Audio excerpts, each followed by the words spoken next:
I'm Brian Tyler Cohen, and I'm joined today by Congressman Jamie Raskin. Congressman, thank you so much for joining. Brian, it's a delight to be with you as always.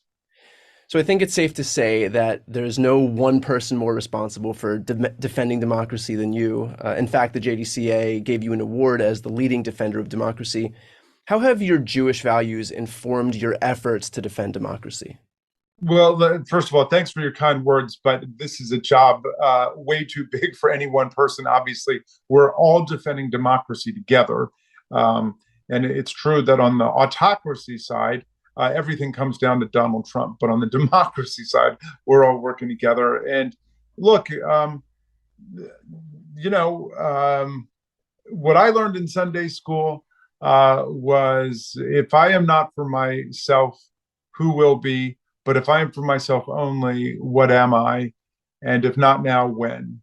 Um, and so, uh, that statement of Jewish values to me is pretty much gets to the core of it. We've got to stand up for ourselves and our local communities, but we got to stand up for everybody. And democracy is the system that bets on the idea of one person, one vote, and everybody being moral equals in the sense of everybody being created equal and having the opportunity to do good in the world. Now, a recent poll demonstrated that defending democracy is the number one issue for Jewish American voters heading into midterms. Why do you think that is? Why is this issue so resonant among the Jewish people? Well, I think it's true for everybody now that it is the leading uh, issue. But um, for me, Jewish values are also embodied in the admonition of Tikkun Olam, that it is our responsibility to go out and to heal the world. My dad used to tell us, when everything looks hopeless, you're the hope.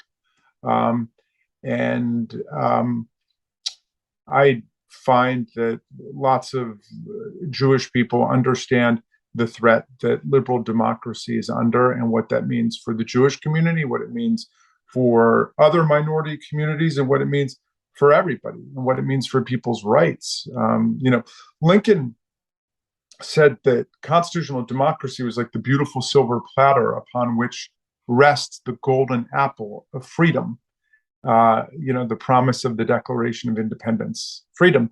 And we're seeing both democracy under attack, as we saw so vividly and violently on January 6th, and freedom under attack. And we're seeing that on the Supreme Court with the demolition of women's right to choose. And that may indeed be the single most galvanizing issue of the entire 2022 election, the attack on women's freedom of procreative and reproductive choice, the attack on women's right to travel, the attack on women's health care. I remember when the anti-apartheid movement in South Africa was building a lot of strength. And I remember seeing a poster that people were putting up that said, um, when you've struck women, you've struck the rock. And I feel like they've struck the rock in America now because they're going to see what it means to have millions and millions of women get galvanized and focused. It was one thing to have the reversal of Roe versus Wade and the demolition of the constitutional right to privacy as a hypothetical. It's something completely different to have it as a reality. A stat that I've always been fascinated with is that Jews vote for Democrats in higher percentages than any other religious group votes for any political party, like at a higher rate than even evangelicals vote for Republicans. Why is it that for decades now, the Democratic Party continues to be the home for the overwhelming majority of Jewish voters? Well, thanks for asking that question, Brian. And I love the JDCA, which surfaces precisely that very passionate connection between the Jewish community and the Democratic Party.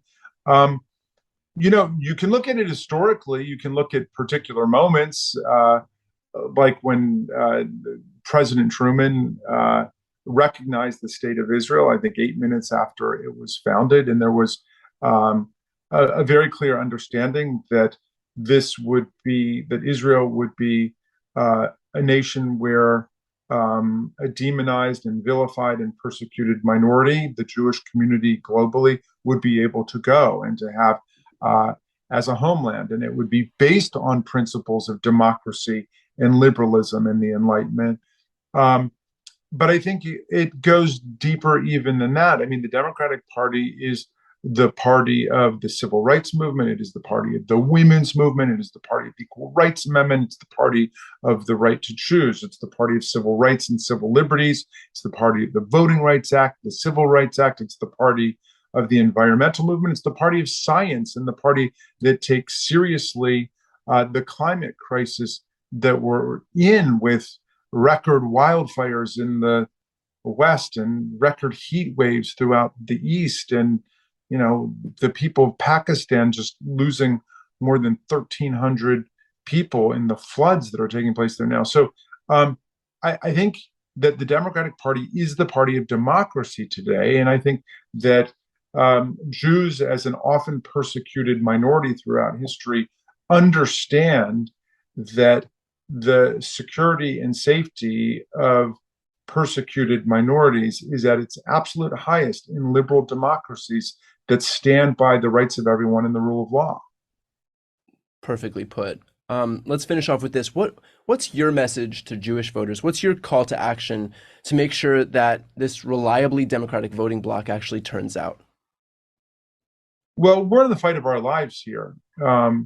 We are struggling to defend democracy all over the earth. We are fighting to defend democracy in America against a political party that's been reduced to a religious cult by the authoritarian leader, Donald Trump, who refuses to accept the results of the 2020 presidential election and continues to propound his big lie and to saturate the GOP in conspiracy theory and ideological disinformation.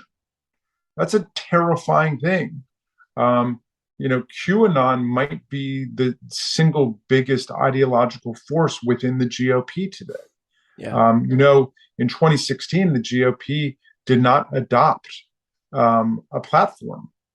I'm sorry, in 2020, they did not adopt a platform. They went to their convention and they came back and they said there was no platform. Well, what does that tell you? The platform is whatever Donald Trump tells them it is. And it obviously careens from moment to moment, depending on who he is hating at the moment and who he wants to demonize at the moment. That's not a real political party. So all of which is to say, we need all hands on deck here. One of my Republican colleagues challenged me by saying, the problem with you, Raskin, is you're a liberal. And I said, you're damn right, I'm a liberal. The heart of that word is liberty. And I'm a progressive because the heart of that word is progress. But I'm also very proudly these days a conservative because I want to conserve the land and the air and the water, the climate system, the Constitution, the Bill of Rights, the National Labor Relations Act, the Fair Labor Standards Act, the Voting Rights Act, the Civil Rights Act, Medicare, Medicaid, the Affordable Care Act. Everything they want to tear down is what we want to conserve. So at this point, we're literally the party of the entire democracy against nihilists who want to tear down the constitutional order. Well, look, the goal of this event is to mobilize Jewish voters to defend our democracy. There's no person who's done a better job of that, and there's no person better equipped to inspire others to do that than you. So on behalf of the JDCA and everyone watching and myself, thank you so much for taking the time to speak with me today. I appreciate it. Thanks for having me, and thank you for your awesome work, and my best to all my friends at JDCA.